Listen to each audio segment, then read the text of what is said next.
आज के वीडियो में मैं आपको अपने ऑब्जर्वेशन बताऊंगा एसएसबी की स्क्रीनिंग को लेकर। इस वीडियो में कोई टिप्स ट्रिक्स नहीं होंगी स्क्रीनिंग को क्रैक करने की, बस मेरे पर्टिकुलर ऑब्जर्वेशंस होंगे। तो चलिए बात कर लेते हैं एसएसबी स्क्रीनिंग की। एक कैंडिडेट एसएसबी के लिए जाता है तो उसको सबसे ज़्यादा खौफ स्क्रीनिंग का ही होता है। अगर वो कॉन्फ्रेंस आउट हो जाए तो उसको इतना बुरा नहीं लगता जितना उसे स्क्रीन आउट होने पे बुरा लगता है, और यही वजह है कि सबसे ज़्यादा फोकस कैंडिडेट का स्क्रीनिंग पर ही रहता है। तो चलिए आज बात कर लेते हैं स्क्रीनिंग की।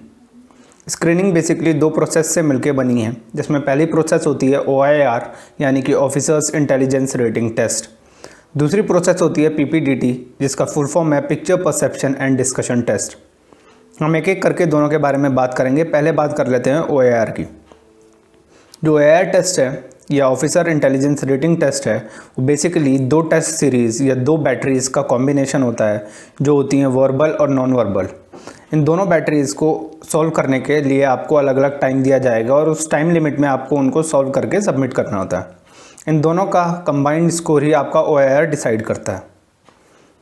OIR बहुत बड़ा तो नहीं या प्रोमिनेंट रोल तो नहीं, लेकिन ठीक ठाक रोल प्ले करता है आपके स्क्रीन इन या स्क्रीन आउट होने में।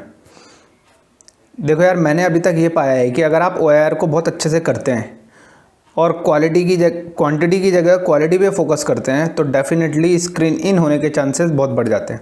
क्योंकि आपने भी देखा होगा कि जो OIR टेस्ट होते हैं बहुत ही आसान होते हैं, और अगर 200 बच्चे रिपोर्ट कर रहे हैं तो 180 से 190 बच्चे वो ऐसे होंगे जो OIR को आसानी से सॉल्व कर लेते हैं।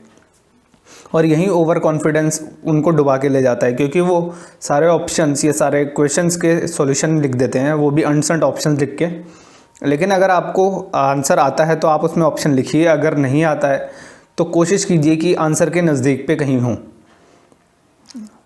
OIR दिखने में बहुत आसान लगता है लेकिन वो बहुत मेजर रोल प्ले करता है, क्योंकि यार इतनी बड़ी ऑर्गेनाइजेशन अगर आपका कोई टेस्ट ले रही है तो वो अपना टाइम वेस्ट करने या आपका टाइम वेस्ट करने के लिए नहीं ले रही, वो डेफिनेटली कोई ना कोई रोल प्ले ज़रूर करेगा। अगला जो टेस्ट है जिससे हर कैंडिडेट खौफ खाता है वो होता है PPDT मेरे अकॉर्डिंग 3 सब प्रोसेस से मिलके बना है, जिसमें पहली होती है स्टोरी राइटिंग, दूसरा होता है इंडिविजुअल नरेशन और तीसरा होता है ग्रुप डिस्कशन। इन तीनों प्रोसेस में तीनों ऑफिसर्स इन्वॉल्व हो जाते हैं। जैसे कि स्टोरी राइटिंग में अगर मैं कहूँ तो साइकोलॉजिस्ट इन्वॉल्व होते हैं, इंडिविजुअल नरेशन में आपके इंटरव्यूइंग ऑफिसर या IO इन्वॉल्व हो जाते हैं, और ग्रुप डिस्कशन में आपके GTO यानी कि ग्रुप टेस्टिंग ऑफिसर इन्वॉल्व हो जाते हैं। तो बात करते हैं स्टोरी राइटिंग की। आफ्टर OIR आपको 10 मिनट का ब्रेक मिलता है। ब्रेक के बाद आपको वापस हॉल में बुला लिया जाता है। उस हॉल में आपको एक शीट ऑफ पेपर दे दिया जाएगा जिसके लेफ्ट हैंड साइड में एक बॉक्स होता है। राइट बिसाइड द बॉक्स वहाँ पे होती है आपका एक्शन पार्ट, और जस्ट बिलो द बॉक्स होता है स्टोरी पार्ट, जहाँ पे आपको अपनी स्टोरी लिखनी होती है। जो लेफ्ट हैंड साइड में बॉक्स है वो बेसिकली जो स्क्रीन आपको दिखाई गई है, आप वही समझिए कि वो बॉक्स वो स्क्रीन है, और इस बॉक्स में आपको कैरेक्टर्स को वैसे ही फिल करना होता है जैसे आपको स्क्रीन पे या इमेज पे दिखाया गया है। नंबर ऑफ़ कैरेक्टर्स, कैरेक्टर का एज, सेक्स और मूड आपको सब डिफाइन करना होता है उस बॉक्स के अंदर ही। ये सब आपको ब्रीफ कर दिया जाएगा। जो राइट हैंड में एक्शन पार्ट है, उस एक्शन पार्ट में आपको लिखना होता है कि प्रेजेंटली स्टोरी में क्या चल रहा है आपके अकॉर्डिंग। वहाँ पे टाइटल देने की कोशिश ना करें, कोशिश करें कि वहाँ पे 4-5 वर्ड्स में डिस्क्राइब कर दें कि पिक्चर में एक्चुअली हो क्या रहा है। स्टोरी वाला पार्ट आता है तो मैं आपको बताता हूँ कि मैं स्टोरी राइटिंग कैसे करता हूँ। स्टोरी को हमेशा पास्ट टेंस से शुरू करें और कोशिश करें कि स्टोरी हमेशा फ्यूचर टेंस में हैप्पी नोट पे ख़त्म हो। अगर हैप्पी नोट पे ना भी हो तो भी चलेगा, लेकिन स्टोरी पास्ट टेंस से शुरू होते हुए प्रेजेंट और फ्यूचर की तरफ जानी चाहिए। स्टोरी की शुरू की 2-3 लाइन या स्टोरी का इंट्रोडक्शन शुरू की 2-3 लाइन में दे दें जो स्टोरी का पास्ट टेंस होना चाहिए। जो आपका मेन एक्शन पार्ट है वो बहुत जल्दी इन्वॉल्व हो जाना चाहिए। विदिन 4 लाइन में प्रेजेंट टेंस में उसको डिस्क्राइब कर दें, वो उसका प्लॉट हो जाएगा, और स्टोरी का जो क्लाइमैक्स है वो लास्ट की 2-3 लाइन में ख़त्म हो जाना चाहिए, जो कि फ्यूचर टेंस में होगा, और डेफिनेटली उसको हैप्पी एंडिंग होनी चाहिए, और इन केस हैप्पी नहीं होती है तो न्यूट्रल एंडिंग भी चलेगी। स्टोरी राइटिंग पूरी होते ही कोशिश करें कि स्टोरी राइटिंग में कम से कम 100 शब्दों में अपनी स्टोरी को लिखें, कम से कम 10 लाइनें स्टोरी में ज़रूर हों। स्टोरी राइटिंग के बाद आपको ब्रेक दे दिया जाता है और ग्रुप्स में डिवाइड कर दिया जाता है। अगर भीड़ ठीक ठाक है तो 13 से लेकर 19-20 तक के ग्रुप बन जाते हैं। तो मान लीजिए हम 13 के ग्रुप बना लेते हैं। 1 से लेकर 13 तक बच्चों के ग्रुप बन गए हैं। इन 13 बच्चों को एक हॉल में ले जाया जाएगा, जहां बच्चों के पहुंचते ही 3 ऑफिसर्स भी एंटर कर जाएंगे, जिसमें साइकोलॉजिस्ट होंगे, GT होंगे और IO होंगे। IO सबसे सीनियर होते हैं तो वो बीच में बैठेंगे और उनके राइट और लेफ्ट साइकोलॉजिस्ट और GTO बैठेंगे। ये तीनों के बैठते ही आपको GTO सर जो होंगे वो ब्रीफ कर देंगे कि आप जो आगे की प्रोसेस होगी वो कैसे होगी। 60 सेकंड के अंदर आपको अपनी स्टोरी इंडिविजुअली नरेट करनी होगी और जैसे ही चेस्ट नंबर 13 अपनी स्टोरी को कंप्लीट करेगा आपका GD शुरू हो जाएगा। वो ये बात भी क्लियरली बता देते हैं कि जो प्रिफर्ड लैंग्वेज होगी ड्यूरिंग नरेशन और GD वो होगी English, but in case you got stuck you can use Hindi but you have to revert back to English as soon as possible. यानी कि अगर आप कहीं पे अटक जाते हैं तो आप हिंदी के शब्दों का इस्तेमाल कर सकते हैं, लेकिन आपको जल्द से जल्द वापस इंग्लिश पे आना होगा स्टोरी को कंप्लीट करने के लिए। अब हम बात करते हैं इंडिविजुअल नरेशन की। इंडिविजुअल नरेशन में बहुत सारे बच्चों को ये प्रॉब्लम रहती है कि भैया मेरी इंग्लिश बहुत अच्छी नहीं है या मैं टूटी फूटी इंग्लिश बोलता हूँ, तो क्या मैं स्क्रीन इन हो जाऊँगा या मेरे स्क्रीनिंग के चांस कम हैं। तो भाई टूटी फूटी इंग्लिश होगी तो भी चलेगा, इंग्लिश भी होगी तब भी चलेगा, थोड़ा हिंदी थोड़ा इंग्लिश भी होगी तो भी चलेगा, लेकिन आपका कॉन्फिडेंस बिल्कुल भी कम नहीं होना चाहिए सिर्फ इस वजह से कि आपको इंग्लिश बहुत अच्छी नहीं आती है। क्योंकि अगर फ्लुएंसी के हिसाब से देखा जाता तो शायद बहुत सारे कैंडिडेट अंदर हो जाते हैं जो इंग्लिश में बहुत फ्लुएंट है, लेकिन उनमें वो क्वालिटीज़ नहीं है जो आप में है।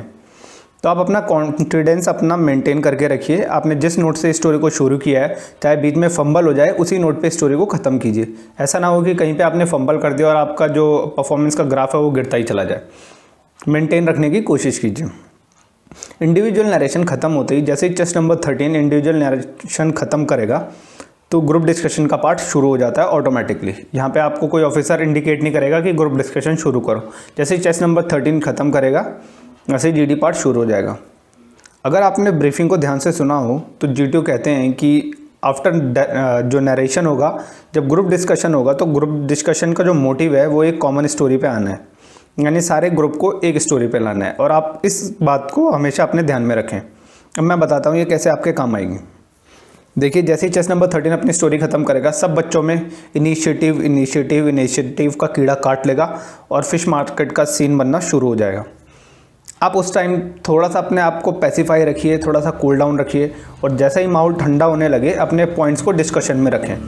सिर्फ पॉइंट्स ना बोल दें बल्कि अपने पॉइंट्स को बैक करता हुआ कुछ स्टेटमेंट भी रखें।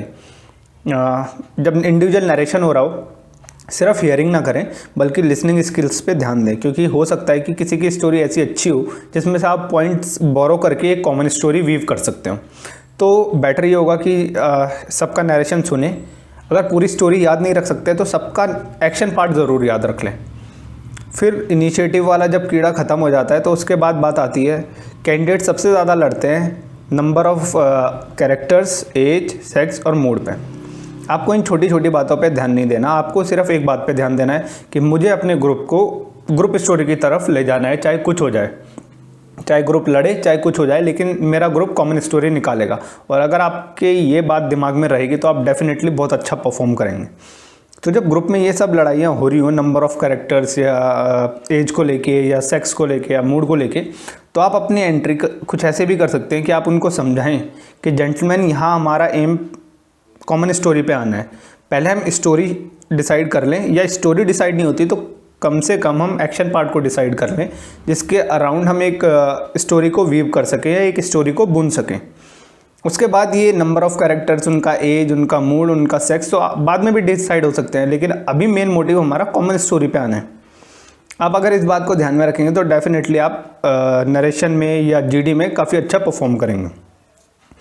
उसके अलावा GD में बहुत सारे लोग ये भी करते हैं कि वहाँ जाके बिल्कुल रोबोट की तरह बैठ जाते हैं, हाथ बिल्कुल नीचे, पाँव बिल्कुल स्टेबल। ऐसा नहीं करना है, ये मैंने ऑब्जर्व किया है। क्योंकि जब आप ग्रुप डिस्कशन में होते हैं, देखो आप ग्रुप डिस्कशन में अपने दोस्तों के साथ जब होते हैं तो आप अपने हाथ को भी यूज़ करते हैं, ठीक है, क्योंकि आप अपने हाथ को कन्विंस करने के लिए अच्छे से कन्विंस कर सकते हैं। अगर आप अपने हैंड जेस्चर्स को यूज़ करेंगे और दिमाग से यूज़ करेंगे तो आप इजीली अपने ग्रुप को कन्विंस कर सकते हैं कि आप किस बात को कहना चाह रहे हैं। उसके अलावा आप ऐसा ना हो कि सबके सब बोलते रहें या आप बार बार बोलते रहें, किसी को बोलने का मौका ना दें। 2-3 बार बोलें लेकिन अच्छा बोलें, ऐसा बोले कि ग्रुप को लगे कि हाँ इस बंदे ने कुछ बोला है या इसमें कुछ दम है। ऐसा बार बार इनिशिएटिव के चक्कर में ना पड़े। कोचिंग में ये सिखाया जाता है कि बार बार बोलते रहो, थोड़ी थोड़ी देर में बोलते रहो, 4 से 5 बार बोल। भाई 10 मिनट का टाइम मिला, अगर 4 से 5 बार तू ही बोल जाएगा तो बाकी ग्रुप क्या करेगा? वो 12 बच्चे भी वहाँ बोलने के लिए बैठे हुए हैं।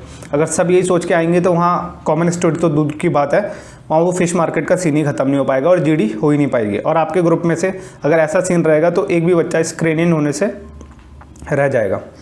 कुछ बातें मैंने लिखी हैं, मैं एक बार चेक कर लेता हूँ ताकि मैं कुछ भूलूँ नहीं।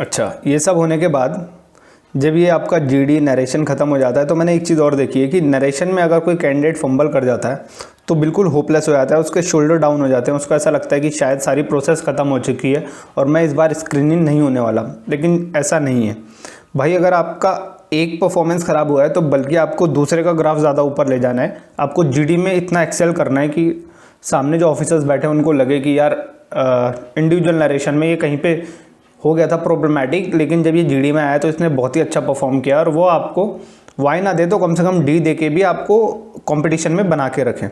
तो आप अपने शोल्डर ना गिरने दें, बिल्कुल एक्टिव रहें, दिखना चाहिए कि आप एक्टिव। और एक्टिव रहने का मतलब ये नहीं है कि आपकी जो बैक है वो इरेक्ट हो, आपके हाथ चेयर रेस्ट पे हों या आपके पाँव बिल्कुल ऐसे हों।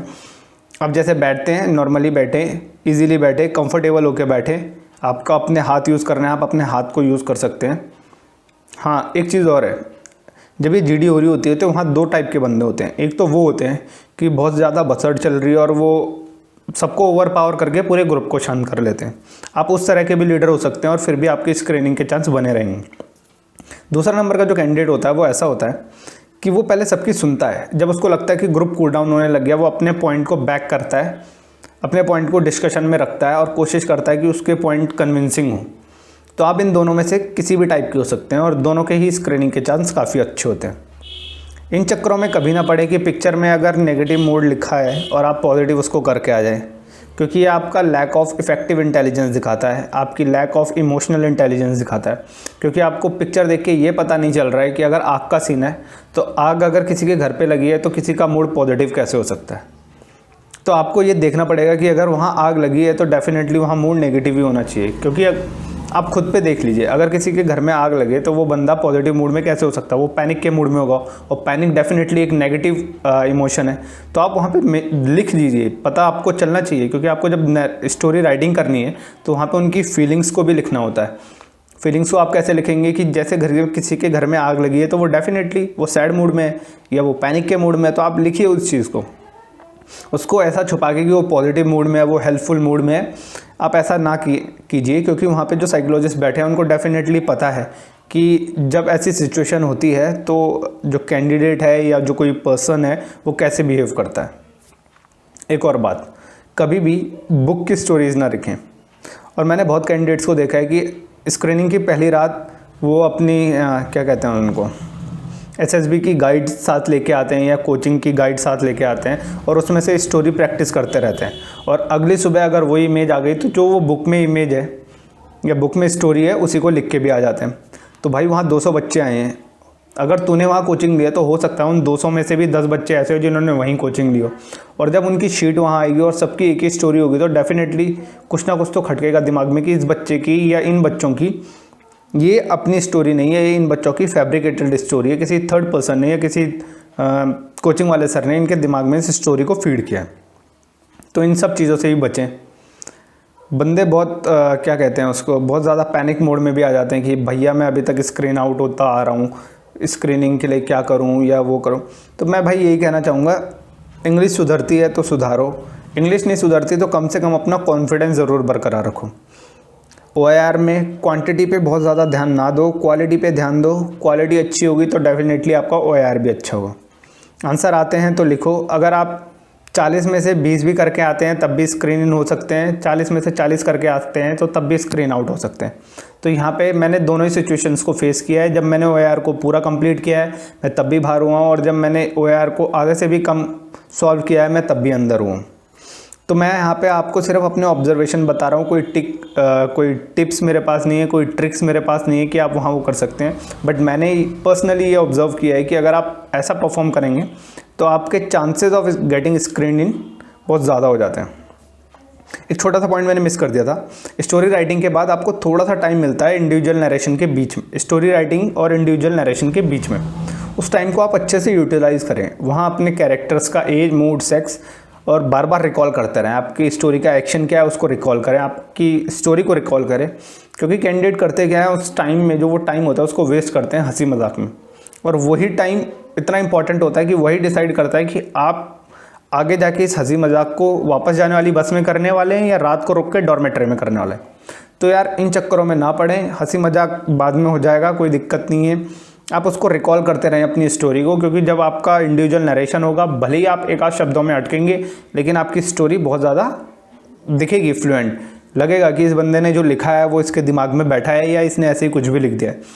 तो आप उस टाइम को भी बिल्कुल अच्छे से यूटिलाइज़ कर लें। ये थी मेरी स्क्रीनिंग किट है। अगर आपको वीडियोस पसंद आ रही हैं तो चैनल को सब्सक्राइब करते रहें। मैं ऐसी वीडियो बनाता रहूँगा और उसमें मैं सिर्फ अपने एक्सपीरियंसेस शेयर करूँगा, मैं कोई टिप्स या ट्रिक्स नहीं बताने वाला हूँ। तो अगर आपको मेरे साथ जुड़ना है तो आप मेरे चैनल को सब्सक्राइब करें, मैं ऐसे वीडियोज़ को और बनाता रहूँगा। Thanks for watching.